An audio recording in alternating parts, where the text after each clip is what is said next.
Okay, yep, now it's going.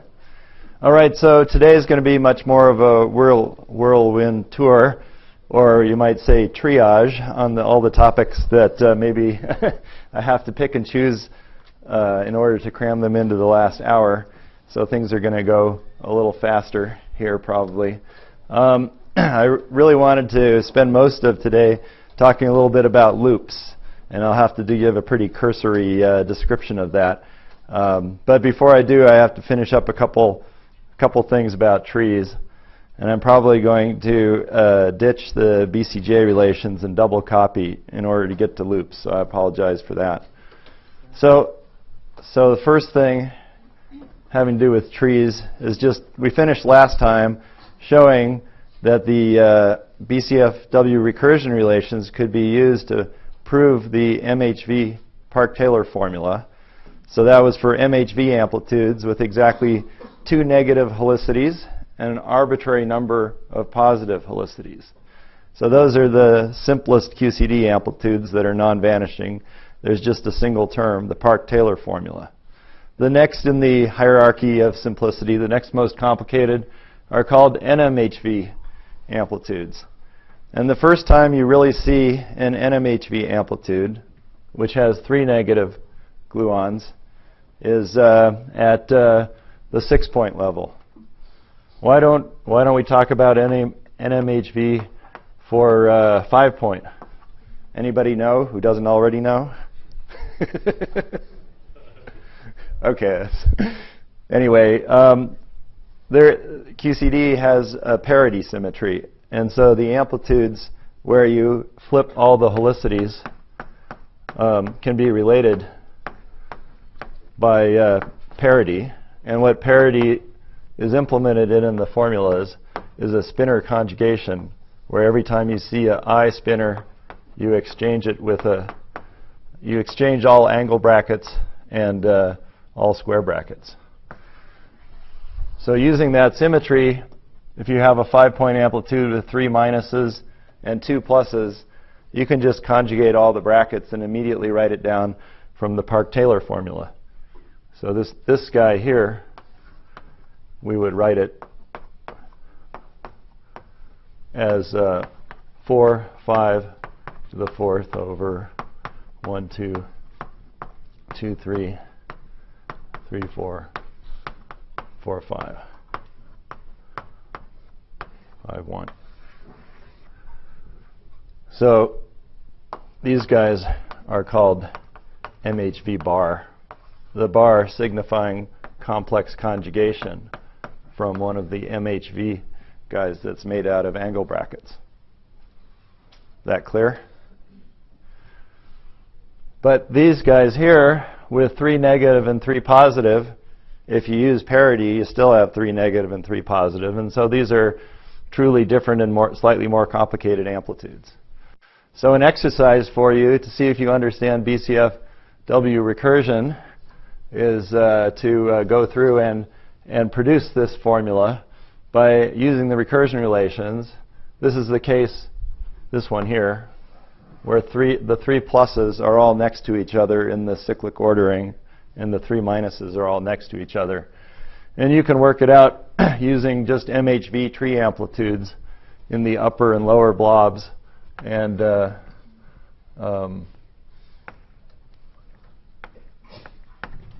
putting in those formulas and doing the same kind of manipulations I did yesterday for the Nmhv amplitude.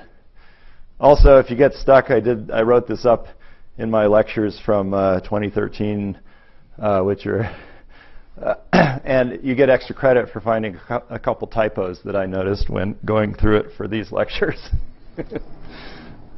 So, oh yeah, and then I wanted to remark a few things on the analytic structure. One of the things I got to say about this sort of amplitudes area is a lot of it has been driven by finding new techniques that let you calculate things you couldn't calculate before, or let you recalculate them in a different way, and then studying what you get and understanding the analytic structure of it. And this form is simpler than the forms that people had had before, in the sense that it represents the physical singularities very cleanly. A lot of the previous forms would have had something like a 1 over S34 in the denominator. That's too singular. The real behavior as 3 and 4 become parallel should be the square root of S34. There's a square bracket S34 here and an angle bracket angle 34 here and a square 34 here. And in other formulas, those kind of got munched together and were too singular. So this really separates out very nicely the physical singularities. So physical singularities are very clean here. Another clean aspect is that there are 3 particle poles here and here in different channels, and they're nicely separated into different pieces. And I already alluded to this, but the price of making the physical singularities look very clean is that there are some spurious singularities.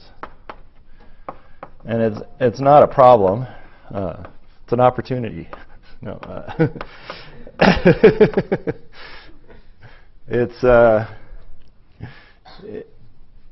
These are the spurious singularities.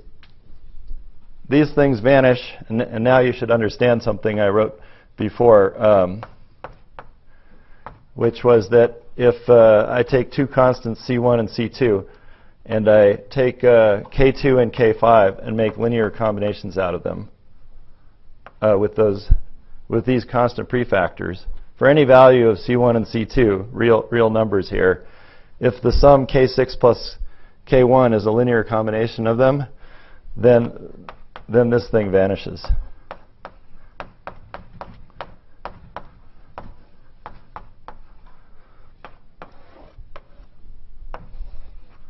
That's because then you can write this is a sum of 2 and 5 vectors, and 2 will get killed here, and 5 will get killed over here.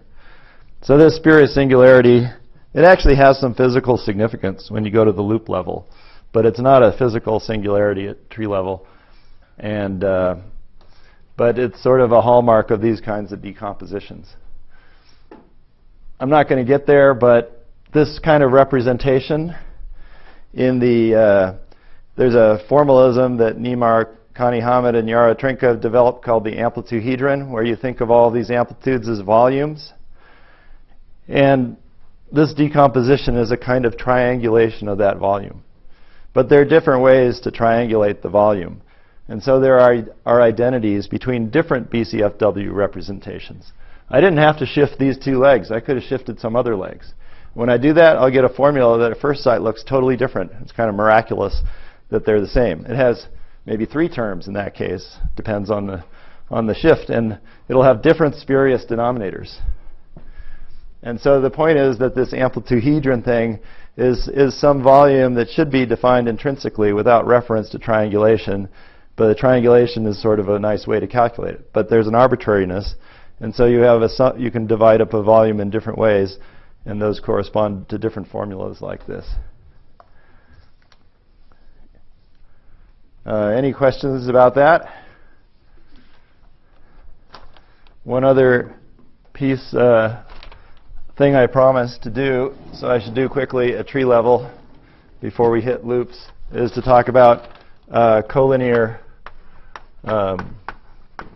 singularities. So we've been drawing all these BCFW diagrams that look a little bit like collinear singularities because they have an intermediate momentum coupling to 2 other momentum that's on shell. But those are for complex kinematics. Now we want to go through and look at things for real kinematics. So I sketched this earlier. So we want to take 2 legs, A and B, to be parallel.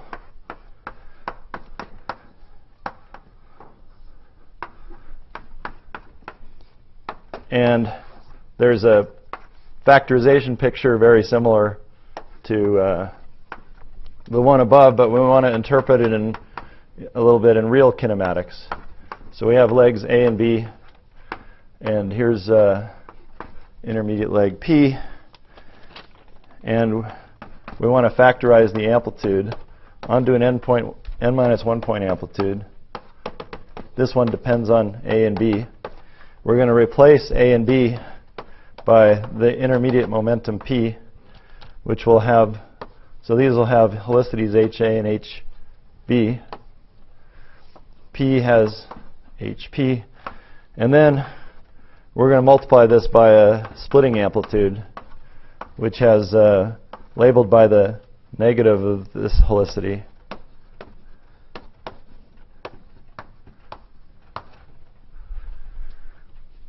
And in this kinematics, Ka goes like Z Kp, and Kb goes like 1 minus Z Kp. So the idea here is not exactly to, prove this. It's not hard to prove, but just to use the Nmhv amplitudes to extract all of the splitting amplitudes. So the easiest thing to do is just take the 5-point amplitude, A5 tree, and take the collinear limit in different channels.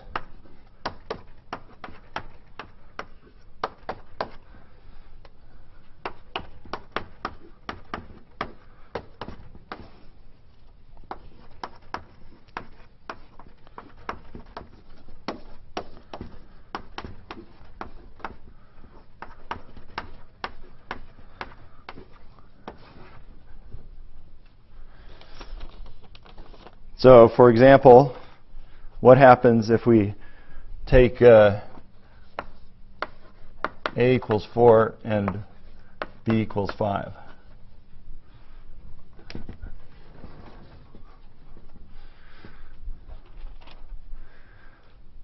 Which spinor product is going to be singular in the denominator when we take 4 and 5 to be parallel?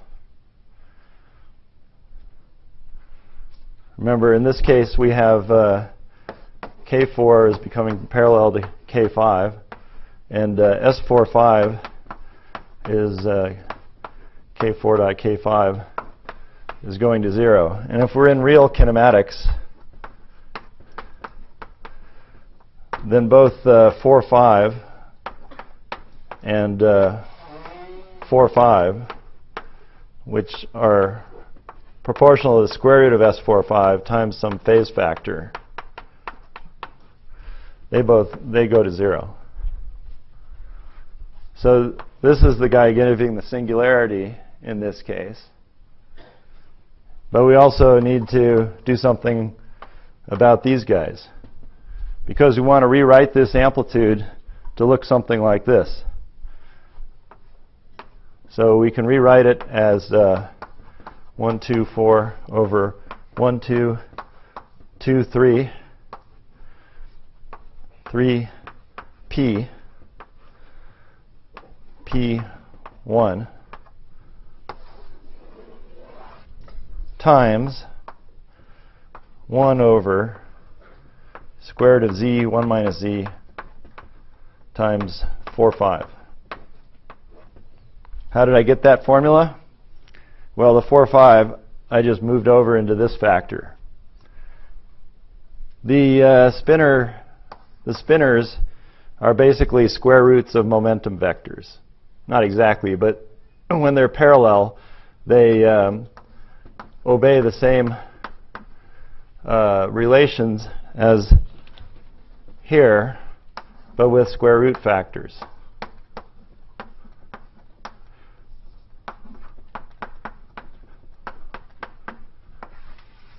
Sorry. So when we see this 3, 4, we can rewrite 4 as P, but at the price of putting in a factor of square root of Z. That's where this square root of Z comes from. And then over on this side, we get the square root of 1 minus Z times the spinor corresponding to the bigger momentum vector P. So now we've rewritten the answer so that this amplitude here is exactly A4 tree 1 minus 2 minus 3 plus p plus. So that corresponds to, in this case, an intermediate plus. This would be minus going this way, and these guys were plus. So we can conclude from this that split minus of a plus b plus is equal to 1 over the square root of z 1 minus z times the spinner bracket AB. So that's the amplitude level collinear factorization for one of the 8 cases for gluons. There are 8 cases because you have 2 choices for the intermediate polarization, 2 for this one and 2 for this one. However, there are a lot of symmetries, so there's really only 2 non-zero cases. If we took the limit as, or if we took A5 tree 1 minus 2 plus 3 plus 4 minus 5 plus. So now I've moved the Nmhv guy over. The negative helicity, I changed it from leg 2 to leg 4. If we do the same factorization as 4 goes to 5, we're going to get the same thing, but this has a factor of 1/4 to the 4th in the numerator, whereas over there we had a 1/2 to the 4th. In the collinear limit, these guys didn't do anything, but this one will give a factor of square root of z to the 4th, 1p to the 4th in the numerator. There's 4 here. So when we repeat the thing, we'll just get an extra factor of square root of z to the 4th, or z squared, in the numerator. And so we can learn from that that split, in this case it would be split plus, because the guy that goes down has opposite helicity this time. A minus b plus is z squared over square root of z 1 minus z ab. And split plus with a plus b minus, z squared, 1 minus z squared.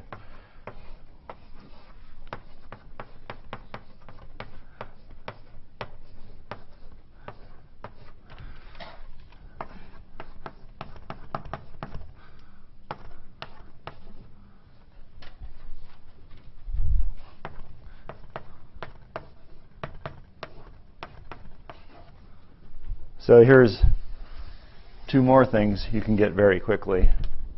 We just saw this one by taking this collinear limit and getting this numerator factor.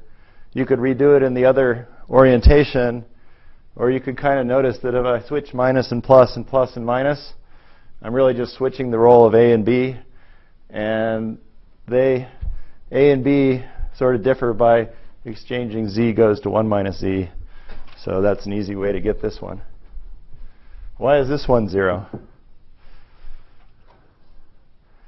That's because on the second split line you have 3 plus felicities. That's right. We already saw that in complex kinematics, even in complex kinematics, this thing is 0. And so there's no way to really analytically continue it, for Yang-Mills theory, that is. And so there's no way to get a contribution in the real collinear limits.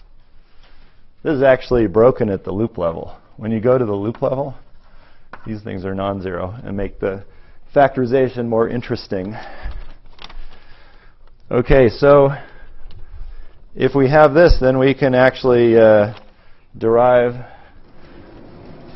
the leading order splitting kernel, at least most of it, from the following.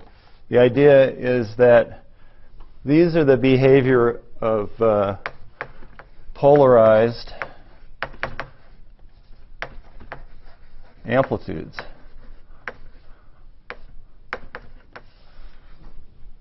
The DGLAP equation is really a statement about unpolarized cross-sections. So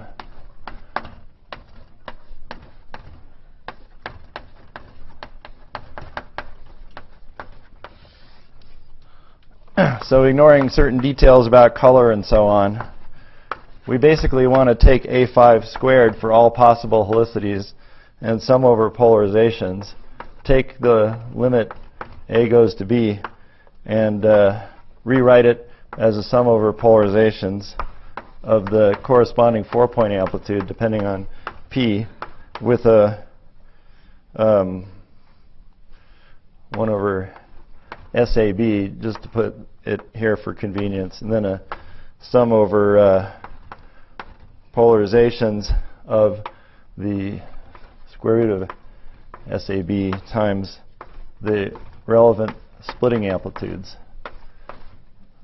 squared. So this will include A plus or minus, B plus or minus, and this helicity plus or minus, sum over all 8 of those. So the sum over all 8, these two, and the intermediate one, is, I've shown you 4 of them, and the other 4 related by a complex conjugation, where you get square brackets instead of angle brackets, but otherwise nothing else changes. And so they don't give anything new. So basically, all you have to do is add up the square of the first, of this guy here, and then the other 2 non-zero ones, and you find that this thing goes like 1 plus z to the 4th plus 1 minus z to the 4th over z 1 minus z. And if we were really doing this right with the color factors, we would have, so now I just draw a color factor FABC here. We would have a square of the color factor, which you'll probably recognize as that quadratic Casimir. So this should also have a factor of CA. But up to factors, this is the probability for a gluon to split into another gluon as a function of the splitting fraction. I should say modulo a delta 1 minus z term. So this is the formula when z is between 0 and 1. But if you look at any textbook, the true splitting amplitude has a delta 1 minus z term. And you have to be a little careful what happens as z goes to 1 in here and define some things called plus distributions. But anyway, from the structure of the Nmhv 5-point amplitude, you can derive the Altarelli-Parisi splitting kernels that control the collinear behavior of amplitudes. And as you pass those gluons from one side to the other of the factorization box, they also control the evolution of the parton distributions. Any questions about that?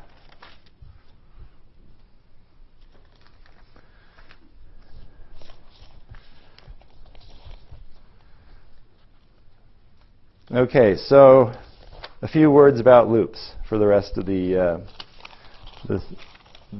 time. So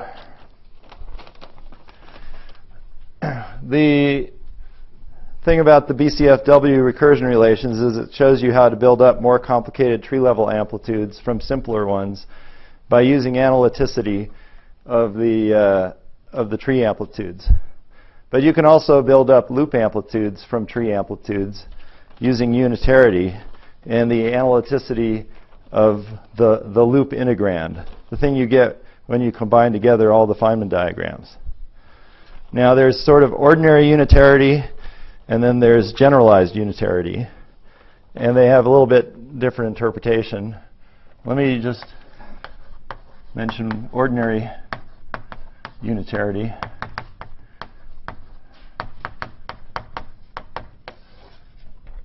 So the S matrix is a unitary matrix. So S dagger S is 1. But the usual amplitudes we write down, we throw away the forward scattering piece and write the other part, something like I times A. If we plug that into here, we get that 1 minus I A dagger 1 plus I A is equal to 1. So the 1's match, and then we find that the discontinuity in A, which is also known as twice the imaginary part of A, is given by A dagger A.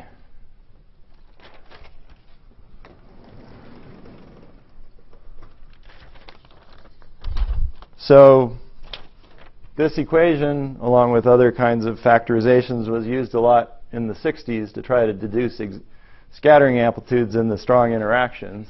But it's a very complicated nonlinear equation because you got an A over here and you got two A's over here, so you kind of have to make models and approximate things and so on. But everything's, of course, much easier in perturbation theory because we can take a nonlinear equation and arrange things in hierarchies of orders in which we do things. So let's take A4. So A4, that's the 4-point amplitude for gluons, just to be concrete. And it has two couplings from looking at Feynman diagrams, two powers of the Yang-Mills coupling G at leading order. And I called that A4 tree. But since I'm going to put some loops in here, let me just, instead of writing tree, let me write 0. And then the next correction, the loop corrections will have 4 powers of G. So I get A41.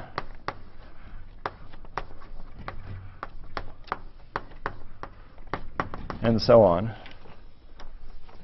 And let me, while I'm at it, expand A5, which is the 5-point amplitude.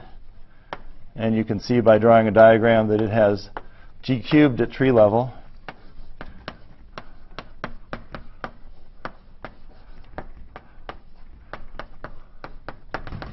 And again, you get 2 more G's for every loop order. So now we're going to take these and plug them in to this equation. And at order G squared, we look at the discontinuity at A40. But then we go over and look on the right-hand side. And there's nothing at order G squared because we have to at least multiply 2 of these together.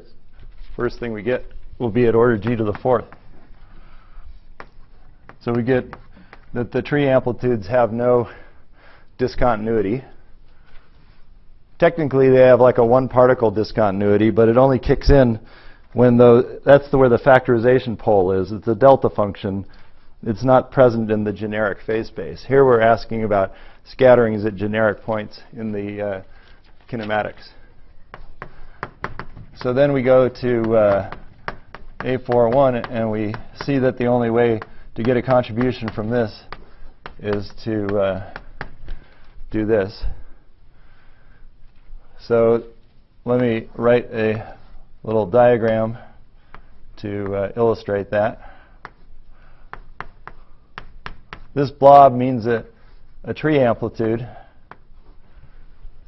And so if we multiply 2 tree amplitudes together, where the one on the left side should really be complex conjugated in some sense, then just meaning in terms of the polarizations and stuff, then you get this kind of equation for the imaginary part of the one-loop amplitude. And of course, this here really involves an integral over the intermediate phase space. This sum here is really a sum over helicities and a continuous integral over some scattering angle in the intermediate phase space. And so, for example, we probably would like to put plus or minus here. And according to our rules for things going across and being reinterpreted, we have to flip the helicities over here. And then there's a separate sum over here. So this is the kind of thing that you can get the imaginary part of loop amplitudes by multiplying together trees. This is long known in the context of dispersion relations. The point is you can analyze that thing and rewrite it in terms of loop integrals. And we'll maybe take a quick look at that soon. But let's go on to order g to the sixth. So here we get the discontinuity of A4 2 loop. It's going to have three terms. A4 0 dagger, A4 1. That's where we take, a g squared in A4 dagger from here and a g to the fourth in A4 from here. But we can also do it the other way around. Plus a third term, which has A5 tree times A5.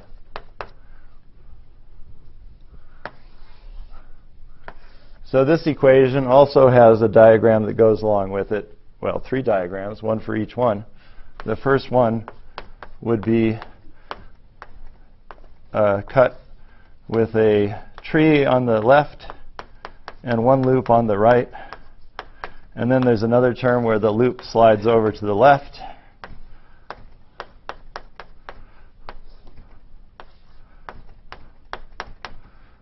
And now we'll see if I left enough room. I can squeeze in the last one. Sorry about that.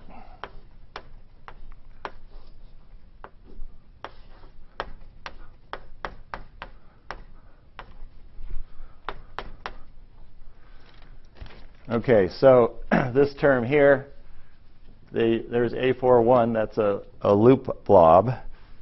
So that we're talking about now the discontinuity of a two-loop amplitude. So let me put two holes in it and draw this blob here. Two-loop four-point amplitude. So roughly speaking, we can cut through this hole on the left and get this, and cut through this hole on the right and get this. And then we can do a cut that kind of goes like this and separates it into two trees, but the trees have three particles in the intermediate state instead of two. So if you wanted to do a two-loop amplitude and try to reconstruct it from unitarity, the ordinary unitary, this would be the kind of thing you would do, is analyze these cuts and multiply together trees, and then the one loop if you already knew the one loop answer. Any questions about that?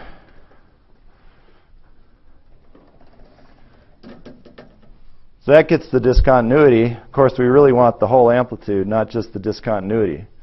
So how do we do that? Well, there's a couple ways to do it. The simplest way to do it, so oftentimes we call the discontinuities detect all branch cuts. So functions that have branch cuts would include logarithms. Also, in a second I'll introduce the dilogarithm, and there are a lot of other functions with branch cuts. So then there are some other terms that don't have any branch cuts, and we usually call them the rational parts. So the question is what to do about the rational parts. Sometimes you can use BCFW recursion to get the rational parts. If you know the rational part for a lower point amplitude, you can consider the collinear limits of loop amplitudes. And that's one way to get the rational parts. Another way to get the rational parts, so let me say one way is to do BCFW recursion on loop amplitudes.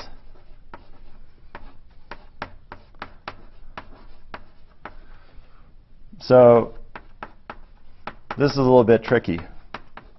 You have to cheat, but we know how to cheat. So we were able to get that to work. But a more systematic way of doing it is to do unitarity, where you really work. Okay, so we're going to take the external particles in our amplitudes at the multi-loop level to live in four-dimensional space-time. But all these amplitudes have infrared divergences. We saw some examples of that in the first lecture or two. So the intermediate states are, in general, d-dimensional.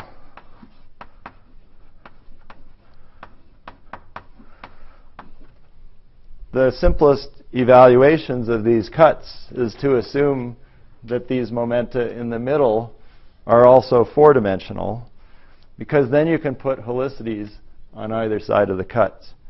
Helicities don't make sense if the particles are propagating in a generic direction partly outside of four dimensions.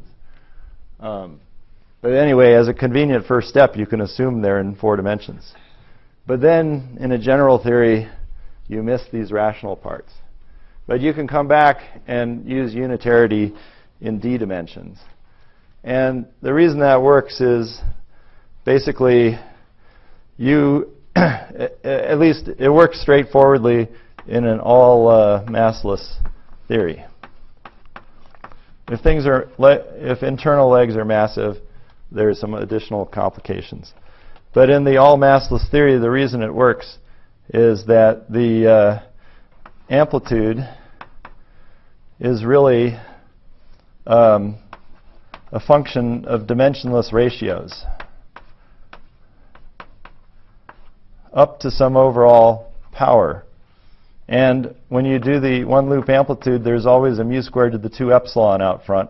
So you can pick some S12, and by dimensional analysis, it has to be raised to some fractional power of epsilon. And if you take that and expand it out, you see a logarithm. So you can detect, using unitarity, anything that has a branch cut that has a logarithm. So even if this piece, this question mark here, might be rational, if I can go to the next order in epsilon, this might be rational and order epsilon to the 0, but you want that. But you can go to the next order in epsilon, compute the unitarity cuts to this accuracy, and then, so the discontinuity of this logarithm is non-zero. So you can find it using these methods. And then you can get the rational parts back. So that's what most of the QCD applications have really gone, and used this kind of idea. Any questions about that? That's a lot of material kind of fast, so wouldn't be surprised if you had some questions.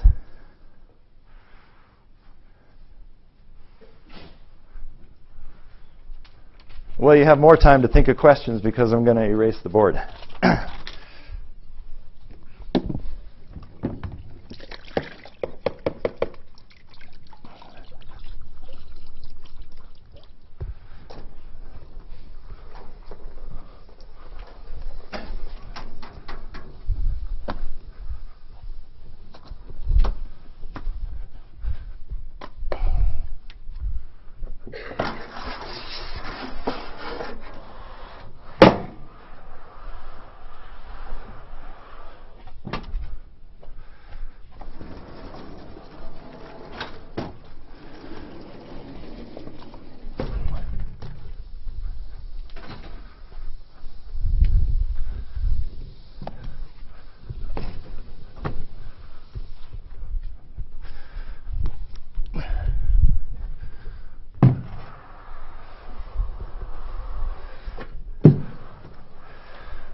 So I had worked out a loop integral to show you how to do loop integrals, but frankly, it's a pain, and I hate doing loop integrals now. So I'm not going to bother to do even a single loop integral. You can, but instead, I'm going to tell you what the answers look like and what sort of class of functions they belong to, and we're going to use that as a lead-in to a thing I've been working on recently to try to bootstrap amplitudes by basically assuming what space the answer lies in. And so I'll tell you a little bit about the kinds of functions that show up when you do this.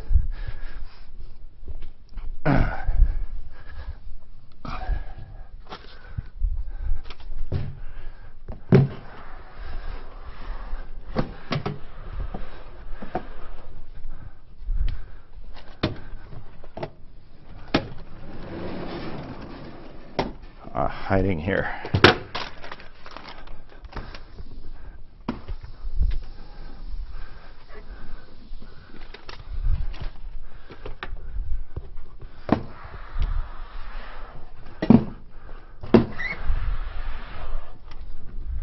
And maybe there was one hiding here. What's behind door number 3? Would you like to trade it for what's behind door number 2? People still know what that means.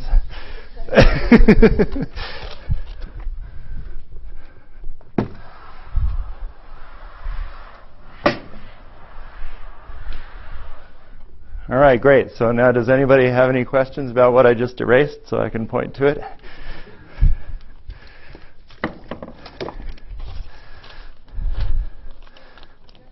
Yeah.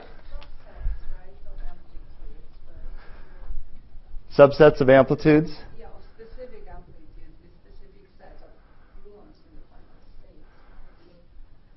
state. Sorry, what was your question about the subsets? I didn't quite get it. Those are only specific sets of amplitudes. Are you talking about the fact that I only showed you gluons and didn't talk much about quark amplitudes? Yeah.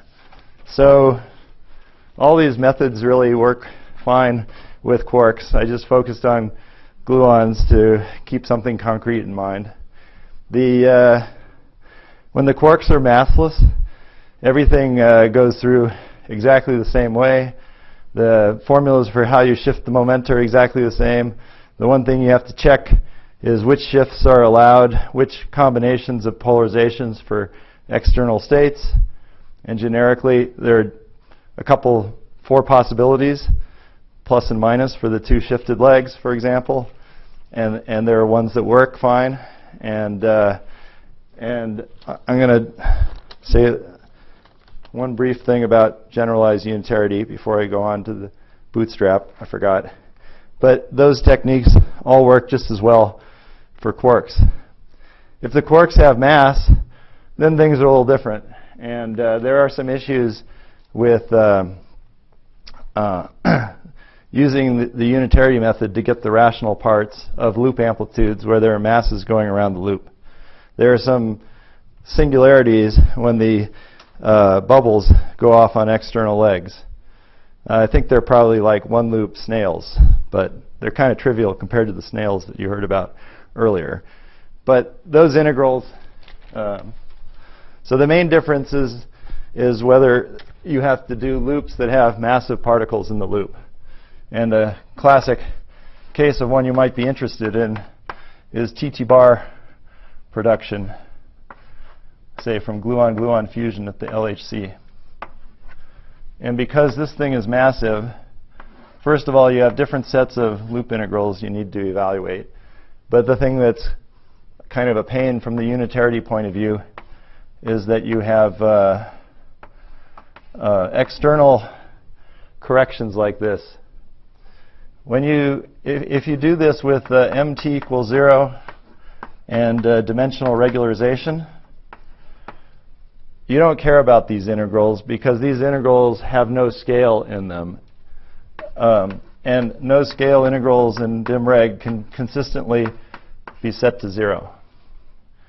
But in the case that mt is not equal to 0, they're a problem. And the reason they're a problem is because the scattering amplitude doesn't really have a cut in this channel because this is not a Mandelstam variable. It's just mt squared.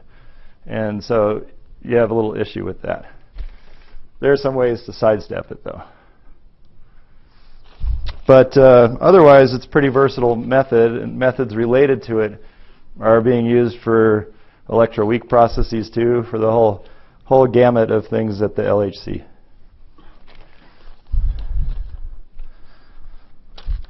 Okay, so I showed you this ordinary unitarity. When I wrote down those equations for imaginary parts, they were valid thinking of the S matrix in its real momentum incarnation. And the idea of generalized unitarity is to think about the singularities in loop amplitudes when the cut legs also have complex momenta. We know from BCFW that it's very natural to have complex momenta. We factorize this thing into a sum over complex poles.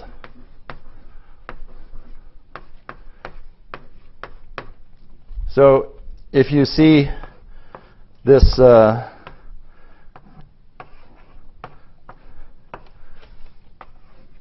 drew this earlier, the discontinuity of the one-loop 4-point amplitude as a product of blobs, where initially this is real.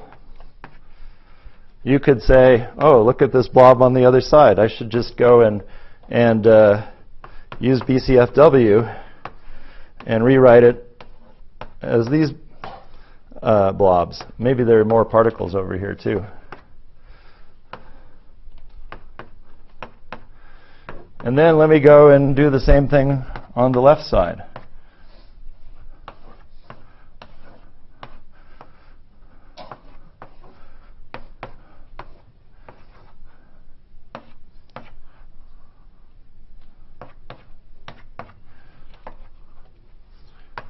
So this can be reinterpreted on a more equal footing by letting these guys be complex poles too.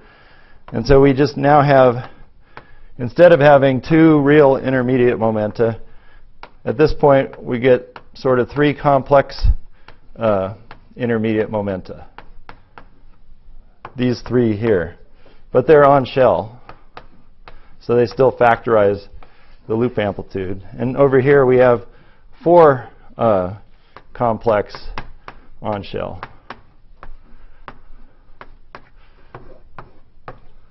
And then maybe we could do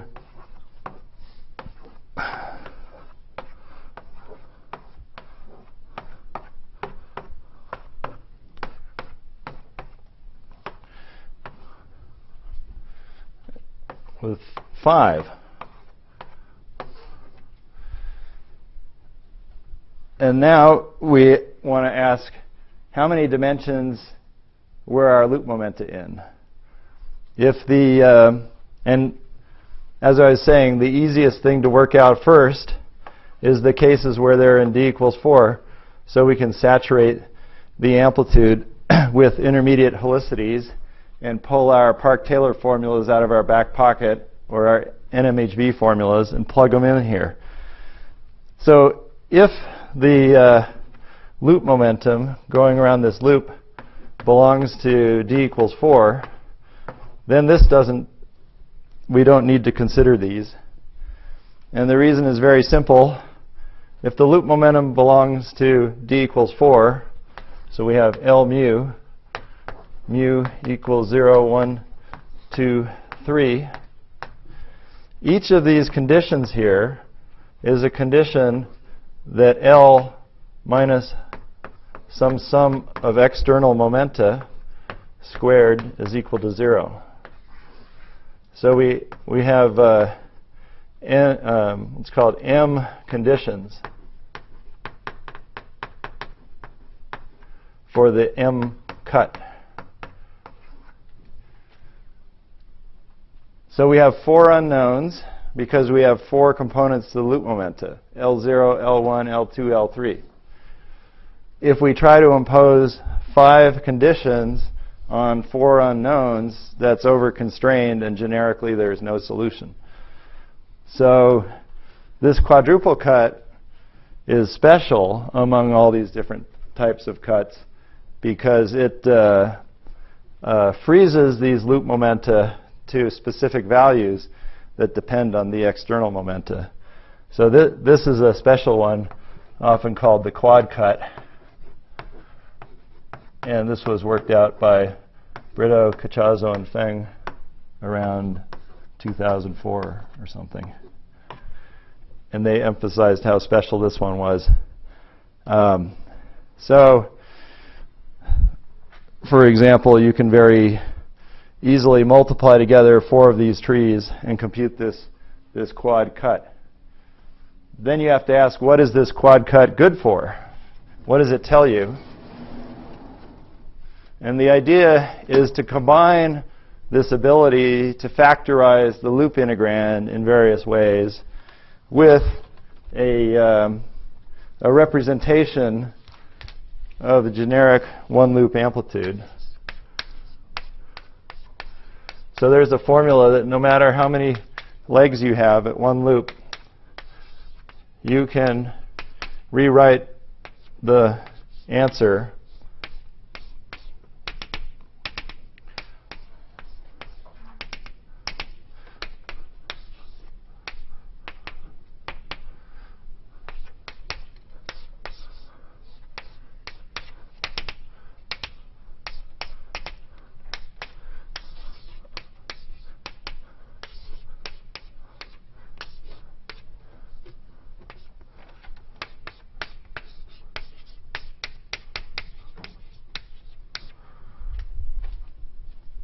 So what does this mean?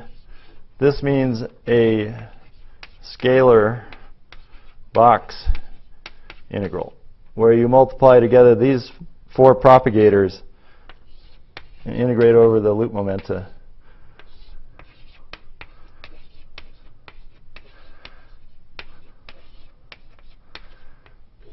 And there's nothing in the numerator, just 1. And similarly, this is the scalar triangle and the scalar bubble. Now, there are many different boxes, triangles, and bubbles for a given amplitude. If it has a lot of legs, the legs have to be partitioned into 4 sets and then attached to the boxes, and 3 sets over here, and so on. But this is it in the sense that you never have to worry about pentagons. And the reason you don't have to worry about pentagons is essentially the same reason that you don't have these quintuple cuts. There's just no way to build a 4-dimensional loop integrand that has 5 singularities at a time. You can always partial fraction them out into 4 at a time because it's impossible to, for generic kinematics, satisfy all 5 of those equations at once. So the heart of the sort of generalized unitarity, the unitarity method, is to understand the different ways that loop amplitudes can factorize and then use them to pick off to determine all of these coefficients. And the simplest coefficient to determine is the coefficient of the box integrals, not only because this cut is freezes the loop momenta, but because each cut, the quad cuts are in one-to-one correspondence with exactly 1 di, and the di is written as a 1/2 the sum plus or minus of a bunch of trees, of 4 trees. And due to lack of time, I'm not going to fill in all the indices on the trees. But there are generically 2 solutions with loop momenta L plus or minus that you have to sum over that satisfy these equations. Question? Is there any limit that this rational piece will go away? Maybe Yeah, at one loop, the rational piece is goes away in supersymmetric theories. So you can show that if you have supersymmetry, you get a power counting that says that for n equals 1 SUSY, you don't need that. Technically, there's a kind of a rational piece attached to these bubbles, but they always have a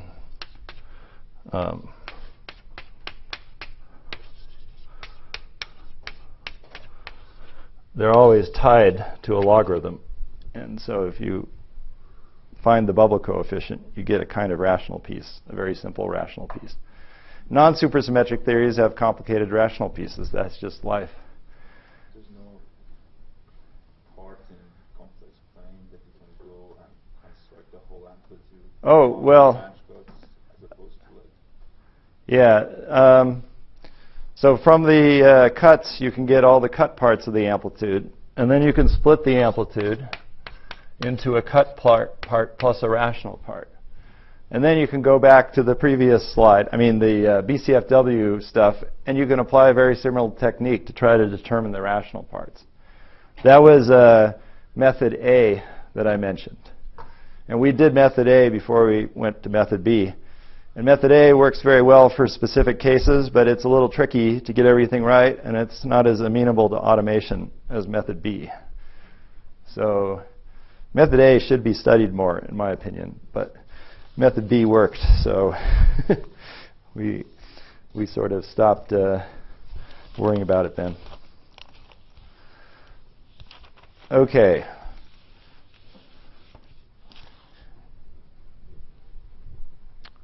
Any other questions about this very quick view of generalized unitarity?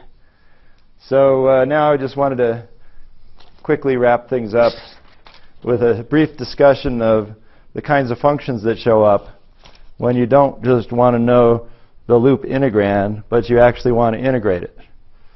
And at one loop, the integrals have been understood for a long time.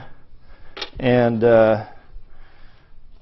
let me just talk about the kinds of functions that are okay at one loop and then generalizations that work at the multi-loop level.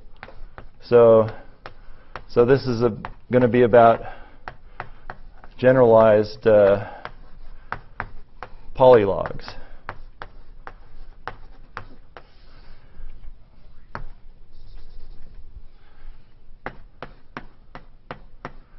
All right, so when you were in kindergarten, you learned that this was the Taylor series of x to the k equals 0 to infinity. So then when you were in first grade, you learned that if you integrate this function, so give it the label t and then integrate it from 0 to x, change that into a t, do the integral, well, you can do it one way and get log 1 minus x, or you can integrate this power series expansion, and then every time you had a x to the k, you get a 1 over k, in this case, kind of shift the argument, and get k equals 1 to infinity. So that's the well-known Taylor expansion of the logarithm, the version of the logarithm that's regular near x equals 0. So this is just an expansion around x equals 0. So let's keep going, but now let's integrate dt over t. We're going to integrate dt over t because this thing is vanishes as x goes to 0. So we won't run into a problem because it has a regular Taylor expansion around x equals 0. And this thing's called the dilogarithm. And it has the sum over x to the k over k squared.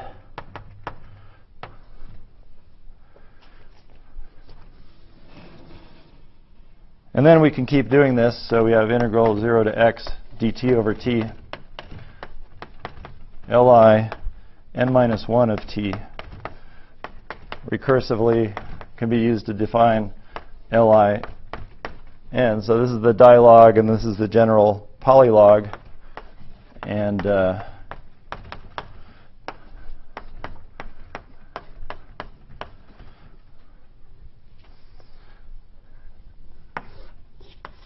all of these functions are analytic near the origin, and the first branch cut starts at x equals 1, which you could see explicitly from the logarithm.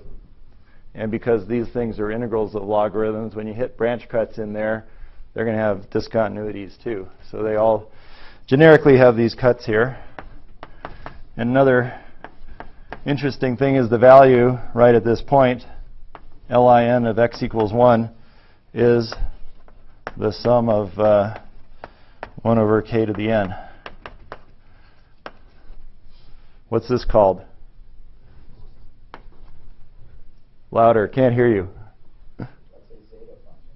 Yep, that's the Riemann zeta function at n, or sometimes, to save on space when you have a lot of them, zeta sub n. These functions are nice, but they're not good enough. They're great at one loop. So this was sort of shown by well, maybe it even goes earlier, but there's a paper by 't Hooft and Veltman that in the 70s, all one-loop integrals are Li2s. And they could have some log time log. And they could also be pi squared over 6s. But basically, this is all you get at one loop. That's great. We know the whole function space. Not good enough at two loops, though. What's the problem? Well, basically, we didn't consider enough possibilities, even in this sort of simplest case of one variable x, of the different ways of integrating. The first time we integrated dt over 1 minus t. But from then on, we only integrated dt over t. And a more general thing to do would be to give the option of integrating either dt over t or dt over 1 minus t at each step. So that's what the first thing that generalizes. So I should say these things are often called the classical polylogs.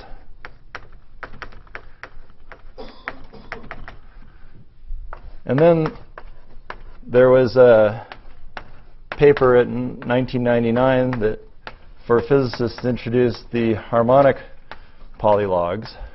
Of course, the mathematicians did it about a century earlier, but we don't cite them.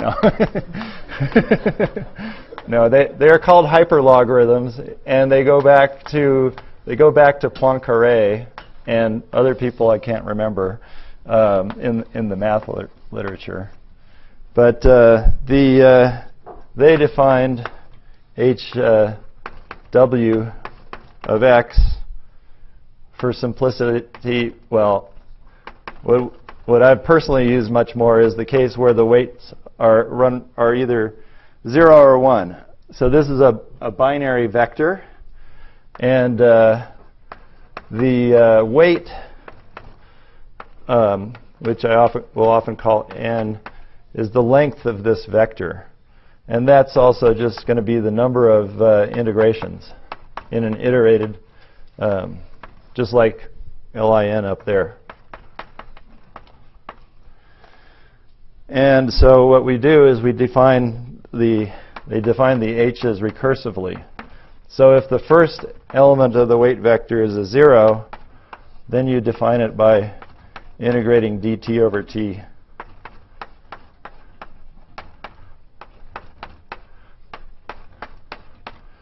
And if the first one is a 1, you define it by integrating dt over 1 minus t.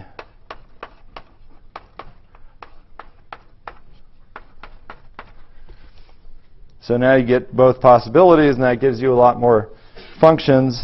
There's one other thing you have to worry about, which is if you have a bunch of zeros, these formulas don't make sense. So then you just define the one for all zeros to be 1 over n factorial times log x to the n. So this is a more general class of functions than the classical polylogs, and you can solve problems of various loop integrals and loop amplitudes using the harmonic polylogs, where the classical polylogs are insufficient. And actually, they also defined they also let wi go to -1. So there's if you have a -1, you can also define that.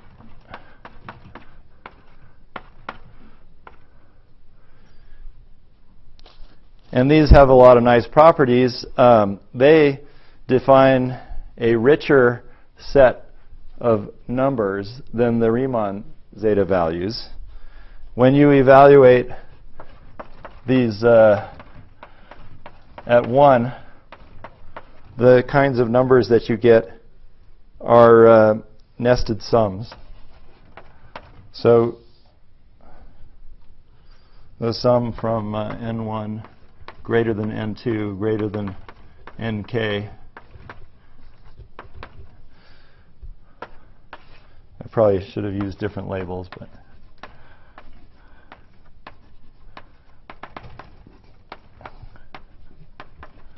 and this is called a multiple zeta value.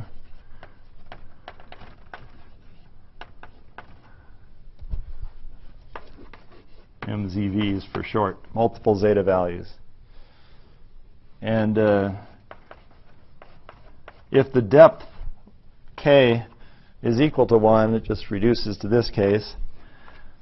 But if the depth k is greater than 1, then, well, sometimes there are relations that allow you to reduce it to ordinary Riemann zeta values. But sometimes there are definitely irreducible ones as well. So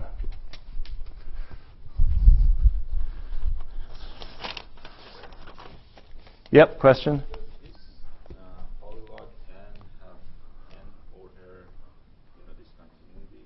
Like, Yeah, it can have an nth order branch cut. all of them have, like, it's like log n, log x to the n, basically, like. More or less, they look sort of like log x to the n. They vary, generically, they don't vary any faster than n powers of logarithms. They're slowly varying functions, and they can have up to n discontinuities. Sometimes you will arrange things so they don't have suppressed discontinuities in certain regions, but that's the generic situation. Yeah, so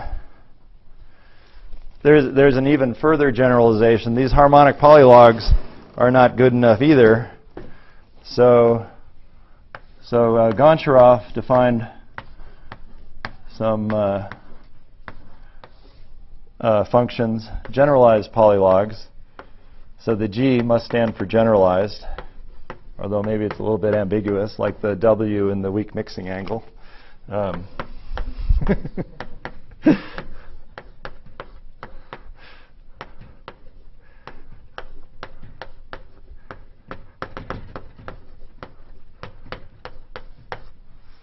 So if these A's were just zeros and ones, it'd be more or less the same as that formula over there, up to signs, which are annoying. But but now we can think of these AIs as functions of other variables.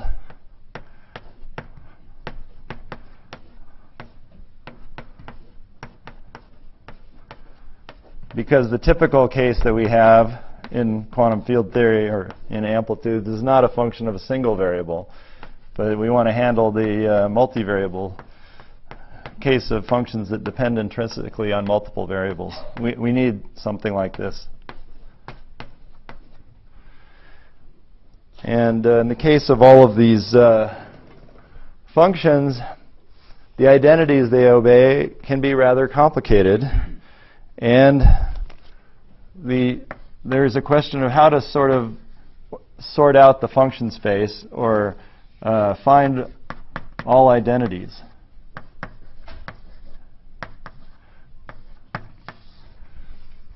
And the short answer is differentiation.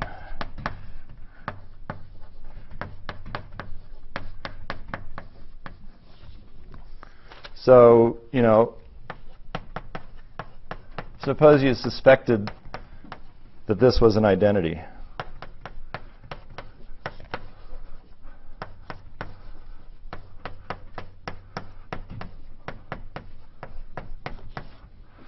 How could you prove it? You could differentiate it. I showed you the integral formula for Li2 of x over there. So if we take and differentiate that formula,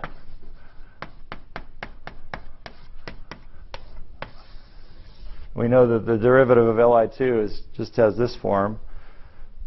If we differentiate this formula, then we get to replace x, 1 minus x.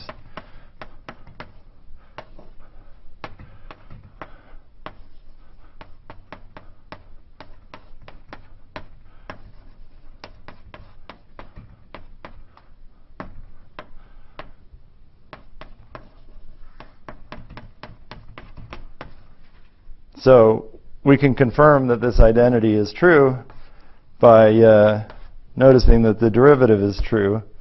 And then the only thing missing is to check it at one point, right? The constant. And actually, that's better. If we go to x equals 0, this will kill, this term will die, this term will die, because this has a power series that sets at x squared or something. Or x, sorry. And then we get to use that Li2 of 1 is pi squared over 6. So there's a notion of differentiating in the multivariable case, which has a pretty sophisticated algebraic structure behind it. But at the simplest level, it's just, well, 3 minutes left. I think that means I'm supposed to not erase anything. It'll take too long. So the idea, so the multivariable analog of this, I mean, it's just taking the differential, but it's categorizing the differential by defining a certain discrete sum. So I should say that we have, in the multivariable case, we're going to have some underlying variables xi. I'm not going to specify how many there are. But then there are also some quantities which depend on the xi's. And these belong to some set S. And this is called the letters of the symbol or the symbol alphabet.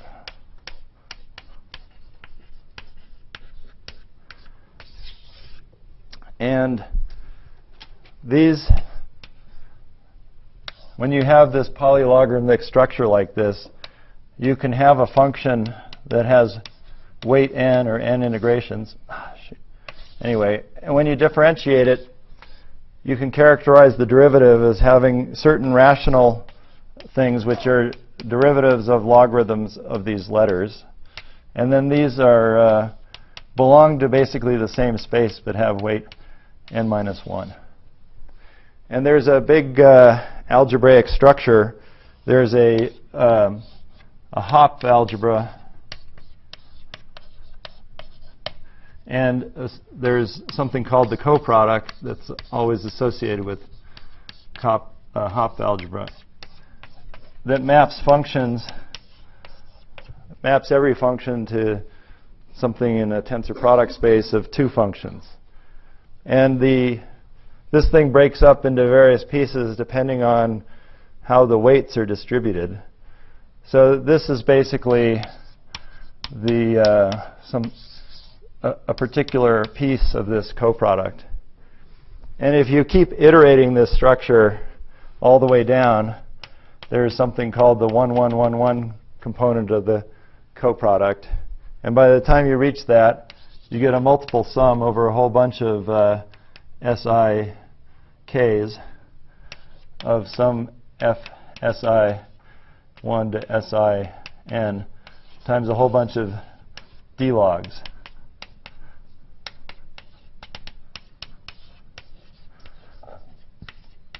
And this is called the symbol of a function. And once you've computed the symbol of the functions, you've sort of trivialized all of these identities for the same reason that differentiating once on the dialog sort of trivialized all possible identities. They could all be seen by looking at derivatives and then integrating back. So this is the symbol, and it proved very useful. Like one of the first things it was used for by physicists was to simplify the two-loop 6-gluon amplitude in our favorite theory, which is planar n equals 4 super Yang-Mills theory. So a lot of physicists like supersymmetry, but some like it 4 times as much as others. And so there's this toy model, and the symbol sort of exposed a lot of the structure of this amplitude. And what I would have told you if I'd had more time was that we sort of, given the letters of the symbol, you can go to town and you can just work out the whole function space that these answers should correspond to, should lie in, and then check it by explicitly building amplitudes. So the point we're at now is calculating 6 gluon amplitudes in this theory to 6 loops. So nobody has even calculated the 2-loop amplitude in this theory in QCD, has calculated the 2-loop amplitude in QCD. That's still not known for 6 gluons. But in this theory, you can calculate it to 6 loops, and it's more or less reduced to a linear algebra problem. And so that's where I've been spending a lot of my time recently, with the eventual motivation of taking the lessons learned and coming back to QCD. But I've been on vacation for a little while. So anyway, I hope I've sort of exposed you to some of the ideas behind modern amplitude methods. The last one was kind of a whirlwind since I went a little slowly at the beginning, but I hope you enjoyed it. Thanks.